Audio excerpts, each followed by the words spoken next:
मूल येथील रेल्वे स्थानकावर प्रस्तावित लोह खनिज वाहतूक मालधक्का रोजगाराच्या दृष्टीने अत्यंत महत्त्वाचा असल्याचं मत भाजपा नेत्या व माजी मंत्री शोभाताई फडणवीस यांनी व्यक्त केले। मालधक्का उभारणीला विरोध करत मूल नगर परिषदेकडून ठराव मंजूर करण्यात आला असून स्थानिक नागरिकांनी कृती समिती स्थापन करून आंदोलनाचा इशारा दिलाय।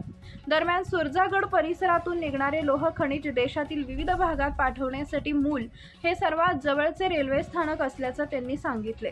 या संदर्भात मुख्यमंत्री देवेंद्र फडणवीस यांची भेट घेऊन निवेदन दिल्याची माहितीही त्यांनी दिली। चंद्रपूर, गडचिरोली या जुळ्या जिल्ह्यांमध्ये उद्योगवाढ आणि रोजगार निर्मितीसाठी अशा मूलभूत सुविधा आवश्यक असल्यानं त्यांनी मालधक्क्याला समर्थन दर्शवले। तसेच लोह खनिज वाहतूक करणारी वाहनं मूल शहरात प्रवेश करणार नसून वळण मार्गाने जाणार असल्यानं प्रदूषणाचा प्रश्न उद्भवणार नसल्याचा दावा त्यांनी केला। मुख्यमंत्र्यांना दिलेल्या निवेदनात रोजगार वाढीचा मुद्दा मांडताना दुसरीकडे मालधक्क्याला पाठिंबा देणारा मजकूर समाविष्ट करून मुख्यमंत्र्यांची दिशाभूल करण्यात आल्याचा आरोपही त्यांनी करत आपली भूमिका यावेळी स्पष्ट केली आहे। मुख्यमंत्र्यांची दिशाभूल केली मालधक्क्याच्या संदर्भात असा स्पष्ट आरोप आहे, त्याच्याबद्दल काय म्हणू? मला एक सांगा की वाघाच्या ह्याच्यामध्ये किती लोकांनी आम्हाला मदत केली हो, आणि वाघाचा संबंध नाही। वाघामुळे आम्हाला जंगलात जाता येत नाही, वाघामुळे आम्हाला शेती करता येत नाही। फॉरेस्टवाले सांगतात शेतीवर जाऊ नका, जंगलात जाऊ नका, मग खायचं काय? आमच्या उपजीविकेचा मार्ग कोण आम्हाला सांगतं? सांगा ना। कोणीतरी आमच्या पाठीवर हात ठेवायला आलं, कुणीतरी आम्हाला सांगायला आलं की बाबा रे तू हे काम कर, मी तुला पैसे द्यायला तयार आहो? नुसते बोलणं काय अर्थ आहे? अरे वाघाच्या दहशतीमुळे आमचं सगळं जंगलाचा रोजगार बंद झालाय। आज तेंदूपत्त्याचा लिलाव झाला नाही, पण तेंदूपत्त्याचा लिलाव झाला असला तरी वाघाच्या तोंडी जावं लागतं।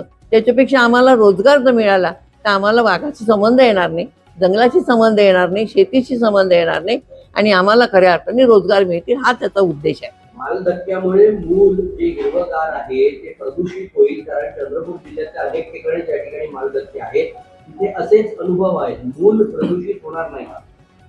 मूल मध्ये गाड्याच येत नाहीये तर प्रदूषण होणार कसं? आजच गावाबाहेरून गाड्या जातात, केळझरवर जातात, केळझरवरून सरळ रेल्वे स्टेशनला जायचा रस्ता आहे। गावाचा यथाकथाची कुठलाही संबंध आमच्याशी नाहीये।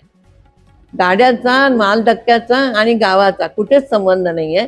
आणि बायपास रोड होत असल्यामुळे बायपास जेव्हा गाड्या जातील तेव्हा गावात काहीच येणार नाही हो। प्रदूषण येणार कुठलं आहे? गाडी आली तर प्रदूषण होईल ना, तर गाड्यात नाही येणार तर प्रदूषण कुठून होणार आहे? मला असं वाटतं की हे प्रश्न मला विचारण्यापेक्षा तुम्ही त्यांनाच विचारा की आम्हाला दाखवा कुठे प्रदूषण आहे, तुम्ही आम्हाला दाखवा कुठे प्रदूषणाच्या गाड्या येणार आहे, तुम्ही अभ्यास करा।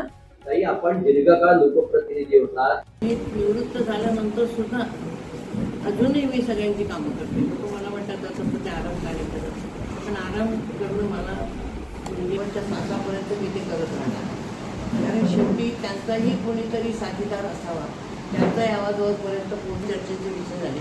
कदाचित आपल्यासाठी हा विषय नसेल, कारण आपल्याला माहिती आहे, कारण आपण नेहमी संपर्कात असतो, परंतु सर्वसामान्य लोकांच्या डोक्यात आहे की बा सक्रिय झाल्या म्हणजे कुणाला तरी उभं करता काय होत नाही।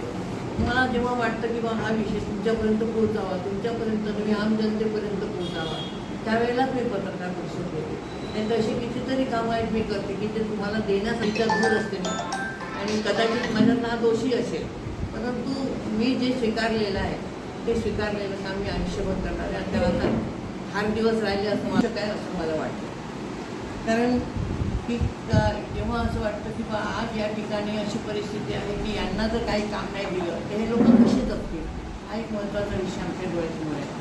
म्हणून मी कार्यकर्त्यांची मीटिंग घेतली। लाईक करा, शेअर करा, सबस्क्राईब करा आणि बेल आयकॉन प्रेस करा।